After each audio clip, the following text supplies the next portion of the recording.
He said, this was 30 years ago, we are sneaking psychedelics back into our society through research like the MDMA research that's going on, through the research for the use of marijuana for pain, through research with the dying with psilocybin. And ultimately, we will do the same kind of stuff about alcoholism, about prison rehabilitation, so on. I mean, it's obvious that psychedelics, properly used, have a behavior change psychotherapeutic value. But from my point of view, that is all underusing the vehicle. The potential of the vehicle is sacramentally to take you out of the cultural constructs which you are part of a conspiracy in maintaining, and giving you a chance to experience once again your innocence. So by Ram Dass, I'm going to read a quote about blockchain. I think that this is not by Ram Dass. I think that governments are going to get disrupted by the blockchain. I think in the same way that the internet forced everyone to evolve, the blockchain is going to change the game again. So, that's what we're going to be talking about today, how these two technologies can change the game. And with me, so I'm Gagan, I know most of you, but it's nice to see you all again, and people I don't know yet. Hopefully I'll get to meet you now, or Hospitality Suite, room 801, if you haven't found it yet. So I have three amazing folks here with me to have the conversation.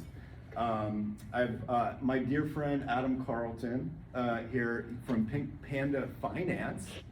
And Adam and I actually met at a Ram Dass retreat on the beach, probably on psychedelics, I want to say, and immediately had a bromance. But he spent a lifetime in traditional finance, and now has built, really talks more about the future of finance, decentralized finance, and has built a mobile wallet, PinkPanda, which he'll talk about here, which could be a very interesting community project for us here at SBC.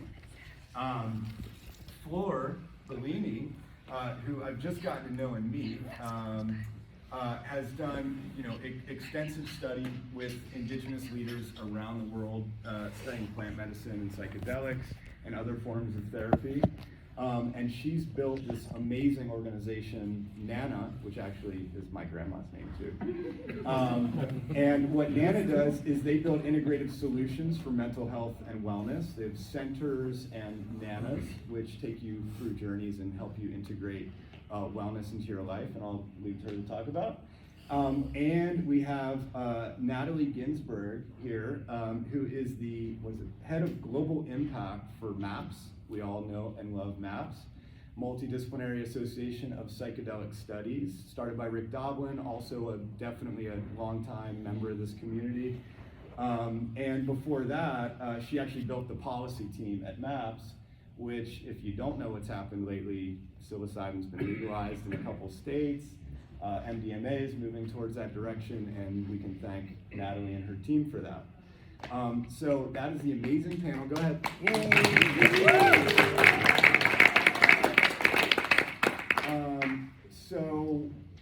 Okay, we're gonna. There was kind of varying. I mean, everyone obviously psychedelic experts in the room. We covered that. I feel like we need to start with blockchain just to get like the hands that were here at least here. So Adam, can you kind of give like a little blockchain 101 just to get us on the same page there? Okay, I'll do my best. So there's a metaphor that I like to tell people that usually seems to resonate, and then I'll give you the metaphor, and then I'll give you the more technical definition of the blockchain. So the metaphor is say you're in a neighborhood block of 100 people, right? And you all just transact with each other. There's no one outside of that. It's just all you together. And there's a grandmother who is very trustworthy in your neighborhood. She has a book, and she writes down every transaction that takes place every time someone hands something to someone. And no one's going to mess with grandma, and everyone trusts grandma. And if they need to know something, they go look in the book, and it never changes. It's right there, right? So each of those transactions, right, are all recorded in the blockchain. Now, the complexity of it obviously grows much larger than that when you talk about what is a blockchain, because there are numerous kinds out there, right? But some of the key principles of it are, one is immutability, right? That means grandma writes it down, the blockchain writes it down, it cannot be changed, it's recorded for, until we run out of electricity or whatever happens, right? It's out there forever. It's transparent, anyone can see it. It cannot be censored, right? Someone cannot change it. The thing that is happening now with blockchains is that they're enabling something that are called smart contracts, right? And so smart contracts is really just very simply pieces of software where it's on the blockchain, right? It's in grandma's book, everyone can see it, everyone knows what it does, now granted it's in code, and so you have to be technical enough to sometimes read this code, right? But anyone on the internet can go out and look and read that code and know that if I'm transacting from A to B, what exactly is going to happen, right? And so that creates a very powerful a tool. I equate them to a new form of simply, it's a database, right? It's a database, and databases have various functions, but it also has transaction capabilities in that as well. So I'm meandering a little bit on it, but I'm trying to get you to this level. So it's this immutable, uncensorable database that creates these transactions, right? That cannot be reverted, cannot be rolled back, and are visible to everybody. Maybe could you also just hit on cryptocurrency as well? So Sure. The use of blockchain for cryptocurrency, and even just the general concept. Well, let's start there. Okay, so cryptocurrency came out of the blockchain, right, from Bitcoin, although there were several predecessors, and I don't consider myself a pure expert in any of these areas, right? But so everyone has at least heard of Bitcoin. And so Bitcoin is represented by that blockchain. And so if you own Bitcoin, what that means is you have private encrypted key that gives you access to that amount of Bitcoin that is on part of the blockchain, right? Sometimes I tell people, think about you have a private wallet or a safe deposit box that only you have the key to have that piece of it. Now, be careful with those keys, never share them. And what happens is now you can transact that with someone. So if I take my key, I unlock my deposit box, and I can send it to your address across the blockchain, okay? That's what cryptocurrency is, in that that everyone has come to some kind of agreement on what the value of that is, right? So it started with Bitcoin. Now there's everything from, you name the dog coin of the day to various blockchains, various tokens that represent an incredible variety of use cases and utility out there. I don't think anyone could possibly keep up with it. There are hundreds of coins coming out a day.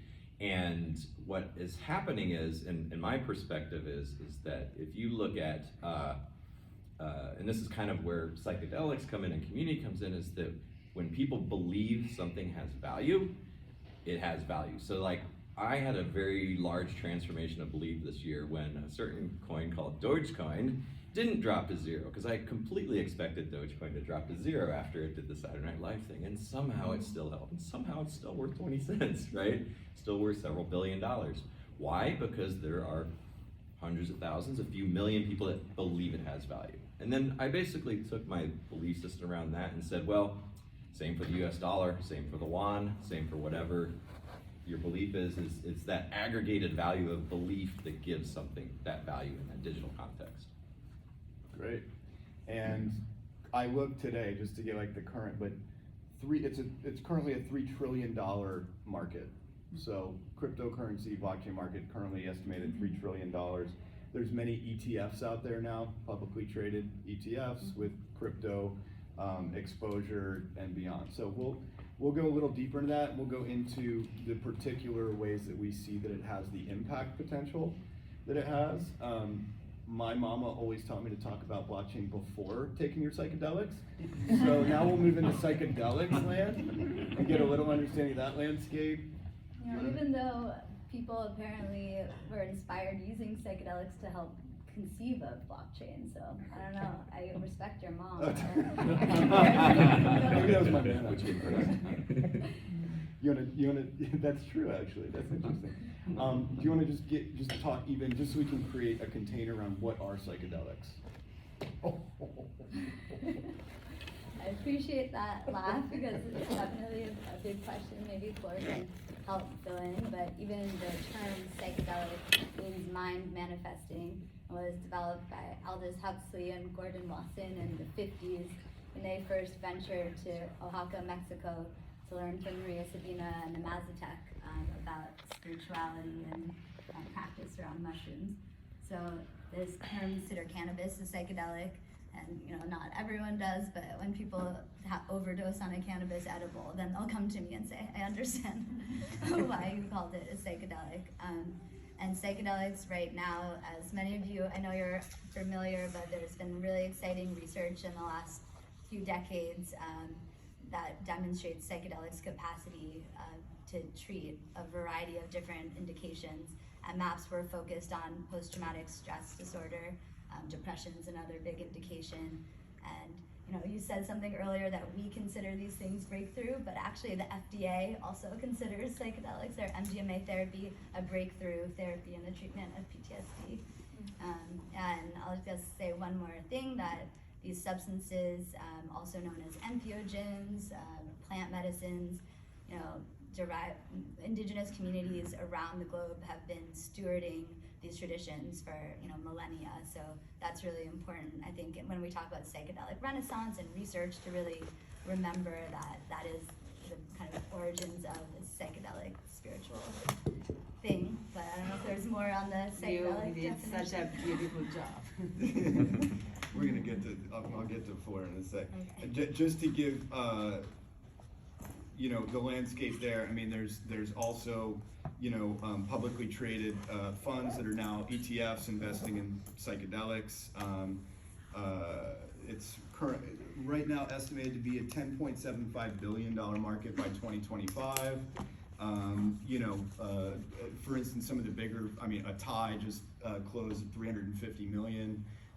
So this is, happening in the investing space and being looked at as impact investing as well. We'll talk a little bit how MAPS, I think, is going beyond even the traditional impact investing with their new fund that they've been working on. Maybe could you also just hit a little bit on the current legal landscape? I mean, what is legal, what's not legal? Sure. Obviously, hospitality suite, everything goes, but here in the country, what's legal, what's not legal? Sure. So when we're speaking about the research, that's one phase of medical legality, and right now MDMA is not yet approved, so it's only legal in the research context. But you may have heard of how ketamine has actually been approved. It's been used for many years in medicine, and more recently has been approved for depression. So on the medical front, you can get psychedelic therapy legally at ketamine clinics around the US. Then we go kind of state by state or citywide. You may have heard that a number of cities have moved to decriminalize psychedelics, which is actually a bit different than full legalization. So it just means that there are no criminal penalties associated. And I appreciate getting some credit, but I have to say that there's amazing psychedelic societies and movements across the country. I see Colin sitting right in front of me, who started the Brooklyn Psychedelic Society, and that's really been a big source of this reform that we see happening around the country. I'll name a few cities: Oakland, Washington, DC, both decriminalize all psychedelic plants. Denver decriminalized psilocybin. And then the most exciting progress to me is that the state of Oregon actually decriminalized all drugs. So that's really where we're heading. MAP's priority is ending the war on drugs, ending mass incarceration for all drugs. And we, of course, want to decriminalize psychedelics, but it's really important to hold that full framework. So, Oregon is the first state to have decriminalized LSD, MDMA, all of those things, so it's quite exciting. And then simultaneously, Oregon also passed another legislation that allows for legal psilocybin supervised services. And that hasn't been established yet, so that's in the process of getting up and running, but it's pretty close. And that creates legal context for you to go with a guide, not necessarily a therapist, but a guide that is approved by the Oregon regulatory system, and have a legal psilocybin experience. So that's also a huge, exciting step. And I think we're going to see a lot more reform continue to move. And it's really been exciting to see it happen at both the state level and the city level and the state level.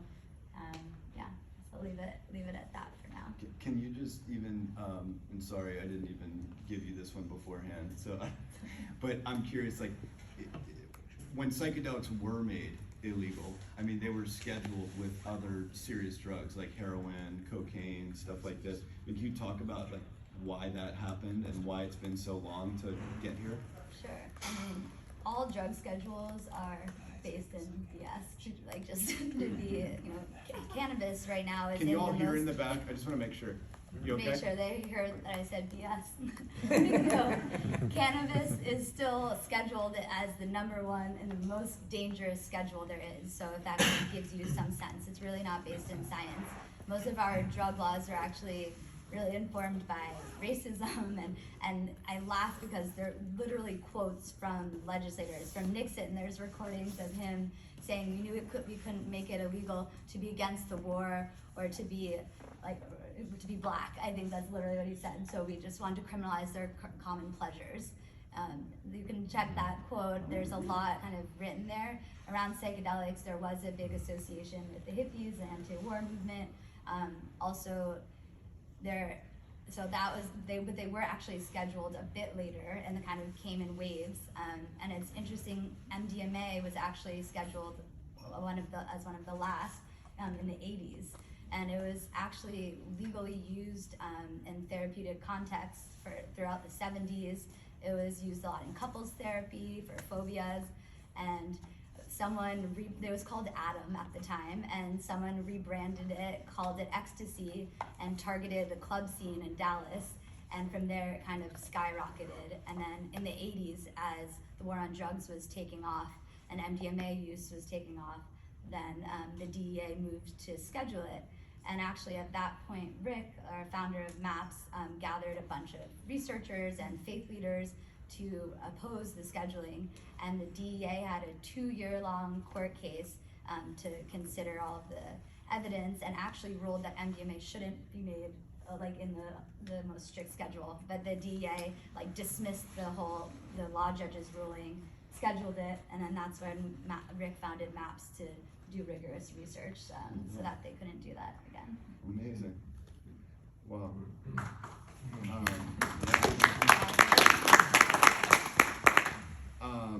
So, okay, that gives us a little bit of context. When we first thought about doing this panel, well, I kind of always do a blockchain panel here because I truly believe in its transformative power around how we're going to have more global governance, how we're going to decentralize finance and other systems. So we'll talk about that in a second, but then I didn't see much psychedelics on the schedule, and I thought that's kind of a breakthrough technology too. I mean, for us to, as humanity, a lot of the issues we're facing is symptomatic, and for us to really, truly move to, the next epoch or the next, our highest potential, I think, consciousness shift could be a major part in that, right? And so from my own experience and from looking into the research, I've seen that shift. I see the potential in it to heal us individually and collectively. So I'd love, Flora, you're working in this every day. This is like your home, and I'd just love for you to talk a little bit about that potential, like what you're seeing, how do psychedelics heal us, on the individual level, and then even you could talk collectively as well. Sure. I would say that, and of course I always speak about my personal experience, but I think that is would inform the rest. I think that psychedelics. Can you all hear okay? No. Okay, I would plug your heart to the power, right? And so from this place, there is this kind of access to levels of ourselves. In my case, was like, oh wow, I am not my mind. It was that first dissociative experience that I had in my life, that I am not that. And so when it comes to the treatment and currently of mental disorders, and seeing that they are all increasing epidemics, there is not one condition when it comes to mental disorder that has successfully been treated. I think that it has to do with this. Unless you include the heart into the medical equation, we are not gonna solve the mind. So from this place, and as how briefly you explained, how entheogens means that reveals the God within. The common thing of why psychedelic is healing or delivering cures is because of the mystical experience that creates within.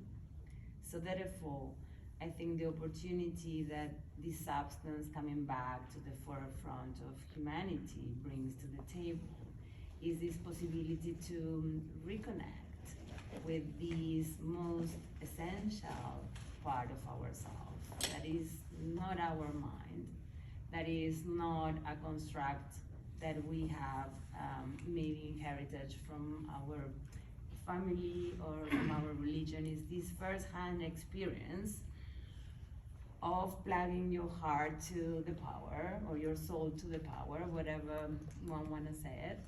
And so it's also interesting to notice that we are the only species that we are not allowed to consume these naturally occurring chemical compounds found in nature.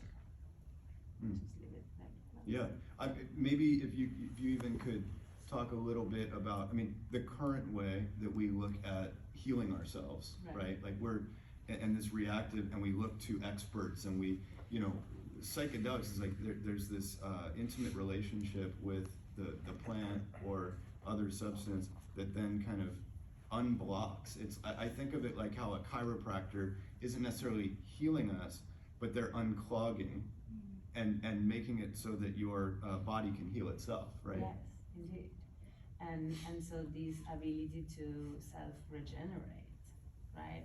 And also that when you consume the medicine gives you the insight of what is holding you back. It shows you your light, it shows you your darkness. So even the role of the doctor or the therapist has to also be changed, right? It's not so much about finding a magic pills. Psychoactives are not it. You have to put the work to change your lifestyle, to change yourself, to heal yourself.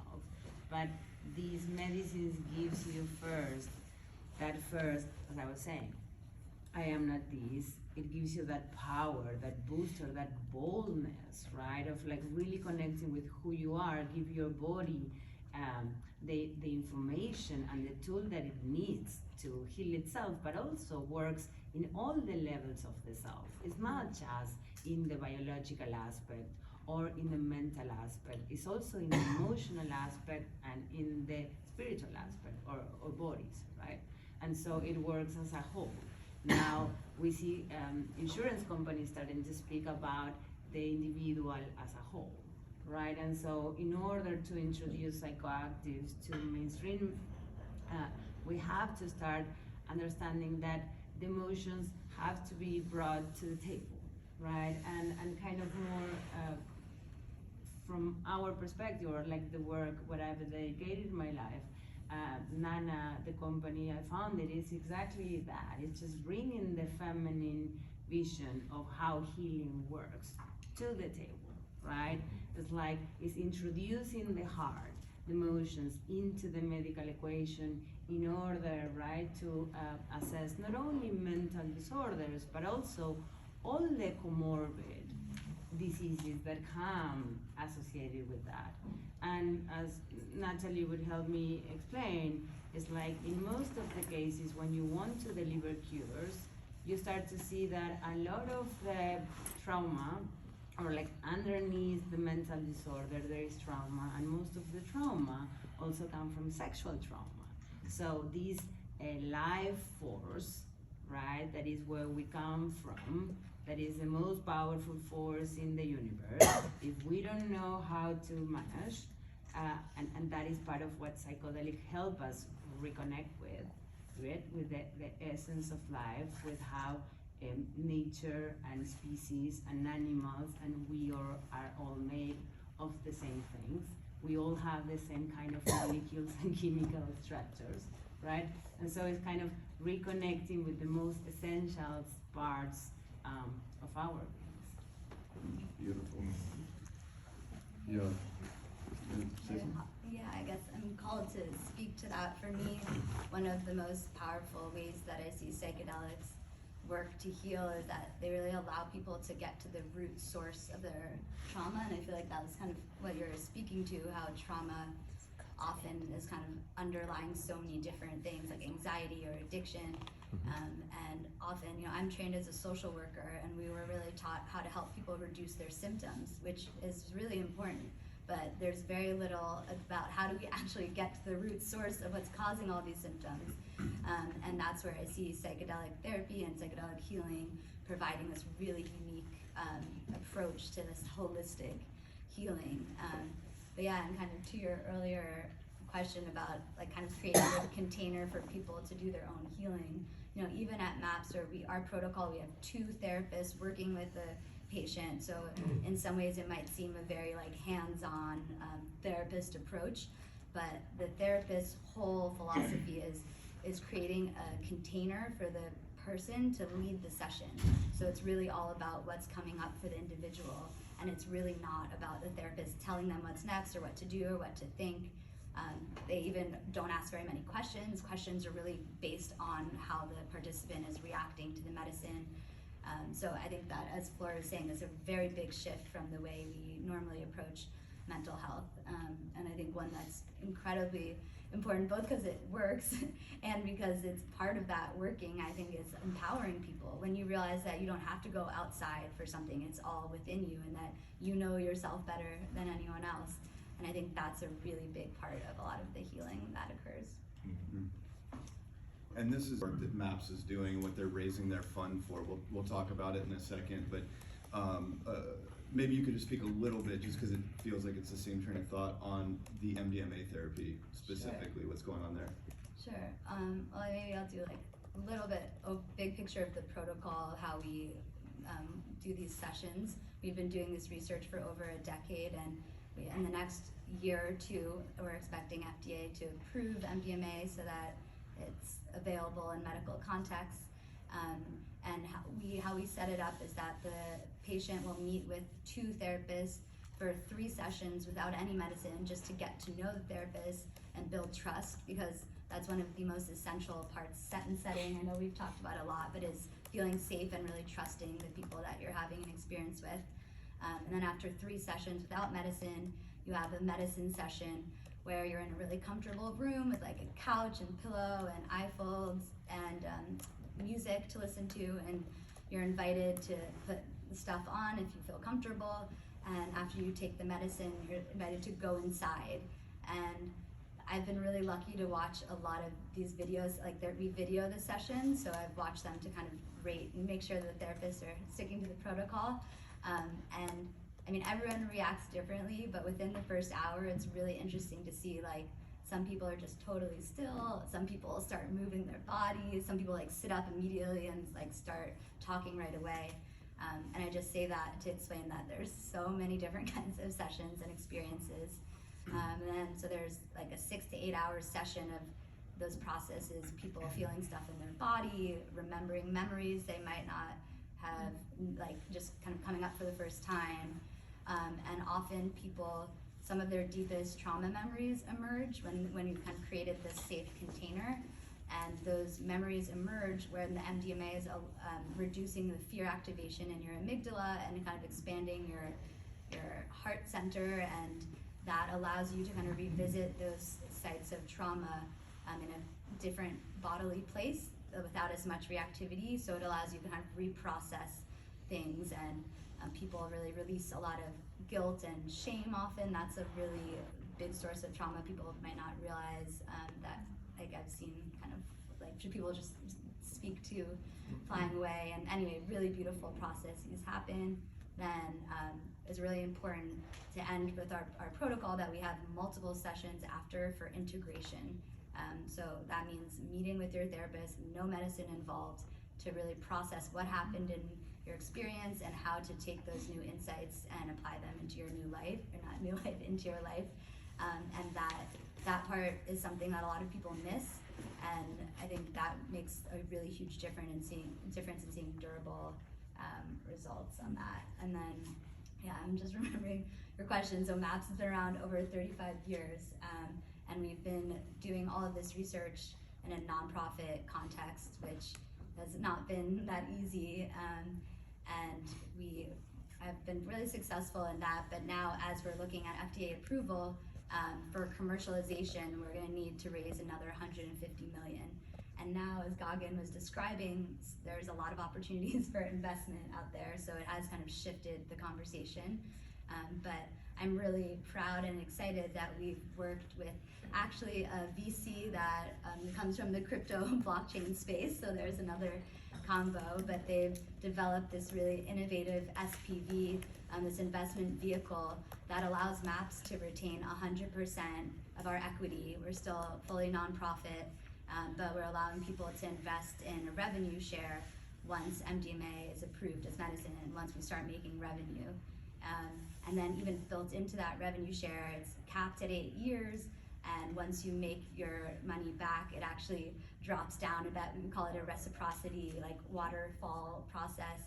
So once you make your money back, it drops down by 15%, and once you make 3x your money, it drops 50%. So it's definitely a different type of vehicle, but we're really excited. I'm trying to think if I said 6.1% returns in those 8 years. So it's looking like a comparable IRR to Series B, and we're really excited and really hopeful that this model that we're creating will be viable for other folks to follow as well. And we think it's just so essential when you're delivering healthcare, especially, that your priority is maximizing outcome and patient outcome and not how to make profits for your shareholders. So that's really what's been driving us. And just to end, I forgot to mention that though we're a nonprofit, we own a public benefit corp, the MAPS Public Benefit Corp, and that's what actually conducts most of our clinical trials and our research. So that's the entity that is operating there. So I guess I'll leave it at that. Could I ask a real quick question? Sure. When you were talking about the protocol, I heard you say, I missed it, that there was one medicine session that would, Oh, thank you, you're right. I really appreciate you bringing me back to that. In our protocol, there are 3 medicine sessions, so thank you, yes. But interspersed with non-medicine sessions, but I very much appreciate that. And it will be interesting, we see in decriminalized contexts that people, may do more, might need fewer sessions, but with our 3 sessions, our results show over 2/3 of people no longer qualify for PTSD, which is tremendous because by comparison, Zoloft and Paxil are about 50% effective in reducing symptoms, but not eliminating PTSD. So we're 2/3 effective in eliminating, and actually results improve with time instead of get worse, which is really exciting. And our theory on that is that, this new framework on life takes time, but as people are living with it, their condition continues to improve. And Natalie, is that only through MDMA or other psychedelics as well? So our research is focused on MDMA. Those numbers are MDMA, but there's really tremendous research also with psilocybin for depression, for anxiety associated with terminal illness.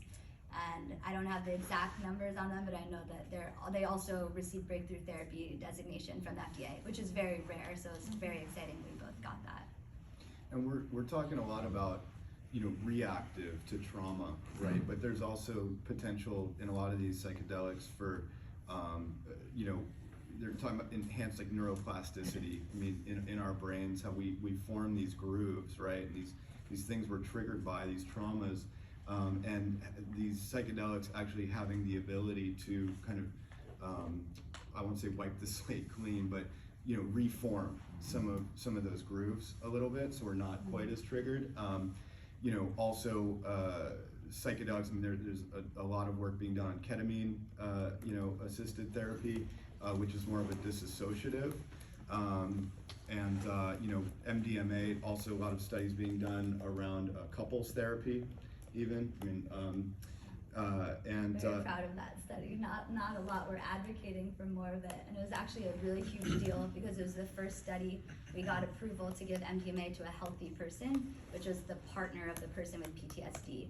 So that was the framework we developed it, and we're working with veterans, and the VA had kind of identified that as a really big issue to work with families. Yeah, and we're starting some group studies, which is also exciting. And Jay might just, when you mentioned ketamine, take a minute to also explain that you might see a lot of ketamine clinics popping up across the country. And I think it's really important to understand that a lot of them actually aren't working with therapists, and they still can provide a lot of help for people in pain. I'm not knocking them, but it is really different than going to the clinics that have therapists and work with you and integrate and hold space for that spiritual experience. And you know, I've heard of clinics, people just get injected with ketamine and left, and people have the crazy experience, and they're told, I'm not a therapist, can't help you. You know, so that kind of concerns me a bit. Yeah, I mean, actually, you know, it is being looked at. It's interesting because as it's turned into a pharmaceutical, there's certain folks that are kind of jumping over the effect of the spiritual, you know, side of it. I know that's what you work a lot with, and you talked earlier about kind of the feminine way, you know, and more of that. But I'd love to touch on that a little bit more, because I know even with Iboga, for instance, which is a root out of West Africa, Gabon, which is being used to treat a lot of people with opiate addiction around the world, not in the United States, but in other places. There's a company that's actually trying to produce that ibogaine, but without the psychoactive part, right? And the trials that are happening are showing that how important the spiritual experience is to healing as well. It's not just about kind of the magic pill, you know, the magic bullet. So can you speak a little bit about that spiritual experience? And even, I mean, it'd be fascinating to hear a little bit about like your studies around the world and some more about that, the feminine way that you bring in. Yeah, for sure. So maybe for a bit of on 5-MeO-DMT, working underground, and 5-MeO-DMT, they call it the God molecule. And so it's a very fast-acting psychoactive. It's the most potent psychoactive in the world. It's naturally occurring. Mainly, you can extract it in some plants, but mainly from a very specific toad that lives, the Bufalvarius toad that lives under the earth all year round. The particularity of this molecule is that in less than a minute you are in a full dissociative space, in which it's the only compound that can fully dissolve your ego. So you basically smoke yourself into enlightenment. It allows you to experience what happened when you die while you are alive and come back within 5 minutes. So from this idea, at least it was in my case, that there is no God, then there is a God, and then you are God. It's quite a lot to integrate. And so, right, and so my contribution to the space has been to introduce the feminine way, what we call the progressive dosing technique, or as they call in the slang, the handshake. That is a small dose to introduce the compound. And based on this initial dose, where you remove the fears of not knowing, already comes you more. Based on that, you check on the person how much more they want to go, and based on that, normally we double the initial dose into the second dose within the same session. And if also their courage allows them to keep on going, we can repeat the same process into the third dose. So what we came to learn is that in this way, we get way farther with way less medicine and without any risk of post-traumatic stress disorder. So we ease yourself into, rather than being just punched in the face with a heroic dose that most people cannot let go. The mind doesn't want to die, even to go to heaven. And we naturally, women, don't serve like that, right? The reason why I have come to learn in serving for over a decade underground and having my friends, my sisters come and support me in this work is that naturally a woman knows what to do. We naturally progressive dose, we naturally don't put sexuality out of place, we naturally know what to do with fear. That's why we carry babies. That's why midwives tend to be women. And this is kind of the closest we have, right, to being born. And so kind of to be a transformational doula, someone that holds you going on the other side, working with people under these states is like having a kid with special needs, right? You need uttermost, you are very vulnerable in this space. And so since then, my work has been also as a female empowerment tool to empower women to step up. I'm Latin, and I can actually speak firsthand that shamanism is very misogynist. It's not necessarily the way is used to be before the time, ancestrally, at least in my own visions of working with these visionaries medicines. We women used to heal with sexuality, we used to heal with plants, and so kind of bringing back these medicines to the table, I think bring an opportunity for us to women as a collective to step up, and maybe it could be the first industry in the world that can be female-led, right? To put the horses in front of the chart. It's a woman that leads spiritually men, not the other way around, says a proverb. So I don't know if that answers your question. But I don't remember my question. I think I could listen to you. The experience that I've had with psychedelics, honestly, and different with different psychedelics, but is also this kind of, I guess it is a dissolving of the ego, but it's a move from me to we, as Ram Dass also talks about. It's like, how do I move from just like, you know, think the movie of me all day long to a place where I have more of a shared vantage point, you know, and with that more shared vantage point, maybe develop some compassion, maybe make better choices moving forward for myself, for my family, for the world, in all different kinds of ways. That's why I think, you know, this is such an important movement right now. And it's interesting, I live in Marin, you know, in the Bay Area, and I mean, I could throw a rock and hit a shaman, you know. It's like, I mean, everybody, you know, gets imported something, and then tells, you know, they have an experience, right? A mushroom experience, and then they go get some mushrooms, and they bring 3 of their friends in, and they're gonna shaman them through an experience. I just wanna say, you know, there's many different environments that you can do this in, right? And it's important to have a really fantastic guide. And that's one of the amazing things that Nana is doing, is having these nanas, these women guides that take you through these experiences. And there's a lot of folks that are misusing it. And thank God there's organizations out there like the, you know, International, I'm gonna butcher it, but it's a Peyote Conservation Initiative funded by Cody Swift, who also, and David Bronner, who will be here tomorrow, that also fund a lot of maps. And you know, they're making sure that these medicines are being brought forth in ways that are in you know, alignment with principles that we have here in this community as well. And I think it's really important that if you are going to engage in psychedelics or medicine, plant medicine, that you ask where that medicine comes from.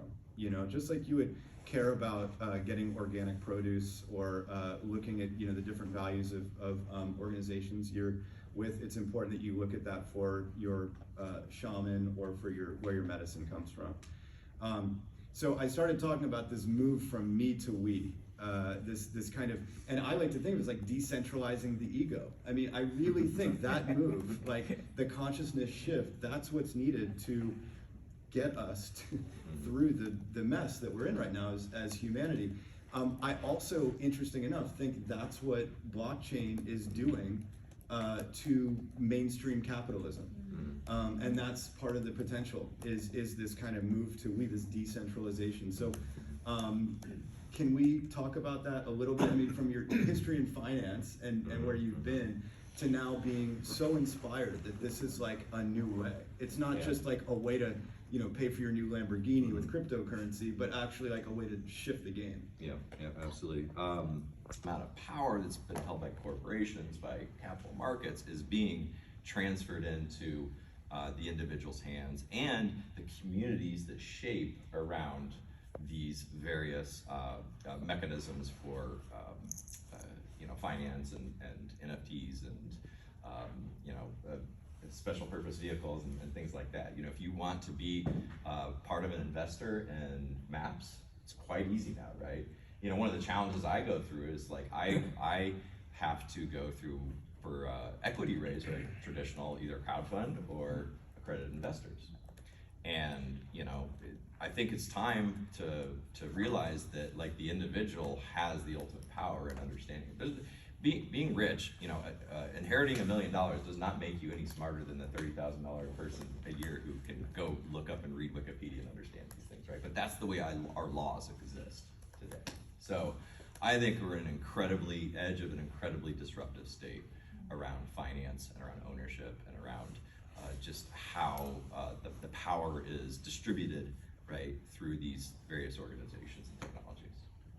Can you also just talk a little bit about the opportunity, because there's a bunch of the SVC community that has come together to help fund this PinkPanda, where we can do some good around decentralized finance, but can you just talk a little bit about what you're doing with that? Sure. So, and interestingly enough, like I'm hearing all these conversations around psychedelics, and not to sidetrack too much, but part of my own personal transformation has been come via psychedelics and dealing with my own trauma, and seeing that going kind of down this path of this is the way I should live my life, and then all of a sudden saying, wait a second, I'm doing this all wrong.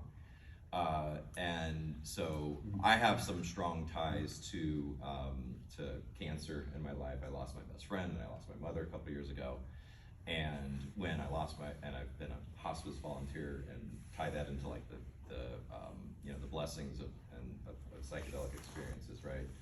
And when my mother passed away, I was fortunate enough to inherit some money from her, and I said, I'm going to do something with this. I want to do something with this, and I want to do something that's good and powerful. And so when earlier this year, I basically, with a small group of people, we said, let's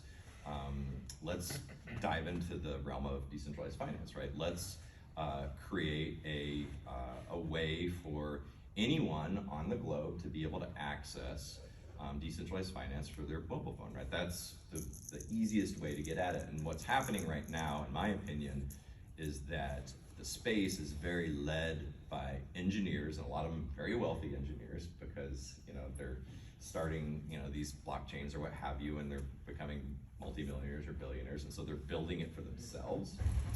And so I wanted to create something that, one, we can give back, so we give back to cancer charities, right? And two, that we can truly start like addressing democratizing finance. So someone in India can get on the app and put $10 into a token or stake it or something like that, and it costs them pennies, right? And they can generate 8, 10, 12% return quite safely, actually, which is tremendous. Or if you're in a country where your local currency is not stable, right, you can move out of that currency into a stable coin, right? Get out of the Venezuelan what's Venezuela? Peso, whatever, get out of that currency and get into and it doesn't even have to be a US dollar stable coin. There are other stable coins and treasury-backed digital assets that are forming out there that actually are far more safe than a fiat currency backed by a unstable government. So.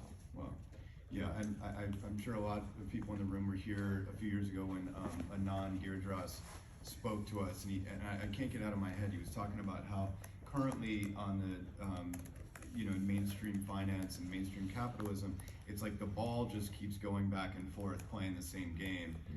We need to change stadiums. We need to build a new stadium. This is the new stadium, this decentralized finance. That's the opportunity in it. I'll say, coming to kind of a close here, that for the last decade, I've been investing in blockchain and cryptocurrency. Over the last few years, as it's been coming, I've been investing in psychedelics. This is a business and investing community. I just want to say they've both been the highest returning investments that I've been making over the past decade. And so if you're, not yet even touching this stuff, things like Bitcoin, Ethereum are good hedges against inflation, for example. some of these other altcoins that we're talking about are super volatile. You know, we're still in early days of the internet, basically. I mean, imagine if you would have invested in Amazon back in the 90s. Would have done all right for you. So that's where we're at right now. I mean, I know there's a lot of fear, there's a lot of FOMO, like fear of missing out as well. Like, I missed it, Bitcoin's at $50,000. I think I sat here 4 years ago, and I remember Terry sitting in the front row, and Bitcoin was at about $5,000, and I said, I guarantee you in the next 5 years that thing's gonna hit $50,000. I would say in the next 5 to 10 years, Bitcoin's gonna be in, I mean, well into six figures, if not over $500,000. So I'm just saying, if you're not, if you're interested in this stuff, we can go a lot deeper. This was kind of a session just to, you know, touch, but we're all going to be hanging out the hospitality suite later, and it's kind of a fun conversation for that environment. And so I hope you'll join us to go even deeper if you'd like to. I just want to pass off to my colleagues for a sec to give a final pitch each, maybe on kind of, you know, your organization, like why maybe folks here might want to support your specific organization. Maybe start with you. Start with me. Well, I already kind of led into it. I think that, Like one moment. yeah, I think that the value that we're going to bring as an organization at PinkPanda, right, is it's based on community, it's based on ethics, it's based on, right, creating trust and an environment, right, where there is a lot of fraud, where there is a lot of abuse, a lot of volatility, a lot of fear, right?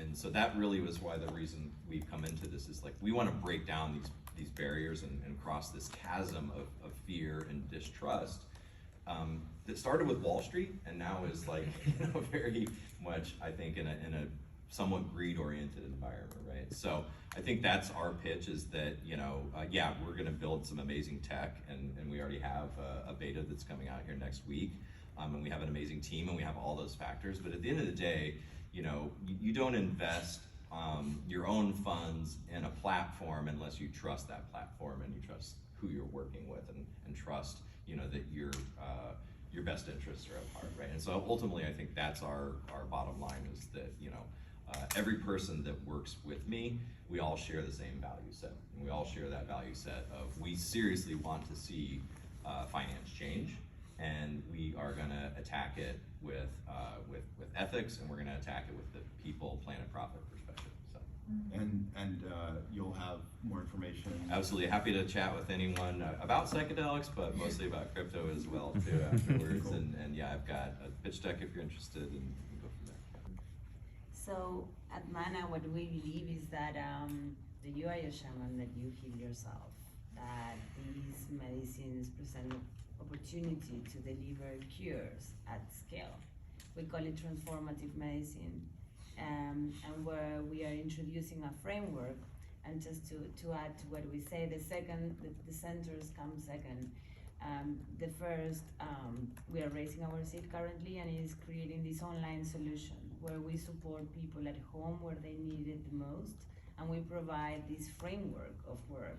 We are the world's first integrative, comprehensive solution for mental health and wellness, where people can be supported and show the roadmap where they can transform their life. If you want to make an impact in the world, the reason why climate change is not really moving the needle, even though we keep on bombarding people with the same message, is because unless people can care first about what they are putting in their body, about their mental health, how can they care about the tree?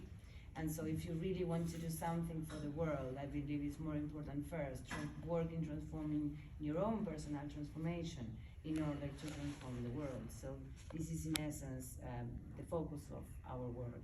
It's important to access the climate emergency from both sides, not only from the external and carbon reduction, and it's more mainly the masculine, how they think about it. The female is more or less conquer the inner work, the inner aspects of ourselves, and so that is basically the mission of our company.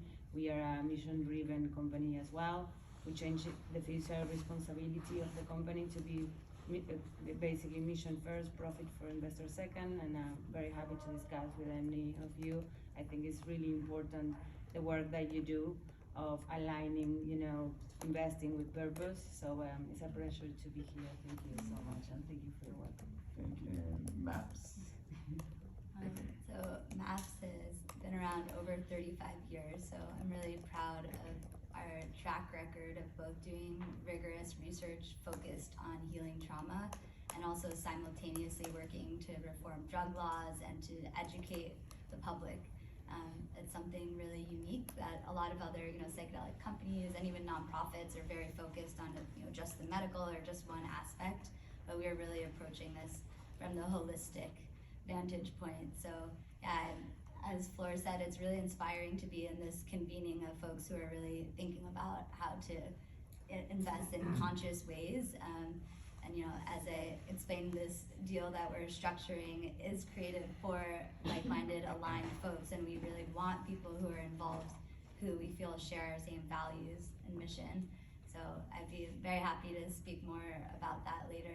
We're hoping to close this for 70 million raised in the next few weeks, actually. So it's exciting to have, we first went to all of our donors, of course, to offer this opportunity. Yeah, happy to chat more about that. And we also are still fundraising philanthropically, so if that's more your style, also happy to chat about that and answer any more questions about psychedelic research and policy throughout the time here. Beautiful. On the session in the app, there's a PDF that's been uploaded to the session. So if you go to the session, you click on it, there's a QR code. It's actually our friend Jared here who has Impact Tree. You might have hit the QR code for ASBN already, and there's a bunch of missions you can do to win membership over the next year, so we put that together in the last few days. We also did one for MAPS. So on this session, if you want, click on that QR code, and there's ways to learn more, to keep the conversation going. There's also a direct link to donate, so everything helps. Even if you $10, $20, whatever, or if you want to come in for the 70 million round, that would be nice too. Yeah, thank you so much, everybody. We'll hang out for a little bit, and then we'll be in the hospitality suite later if anyone wants to come, and if anyone is interested in tasting, I promised microdoses of psychedelics and investment advice. You can find me in the hospitality suite.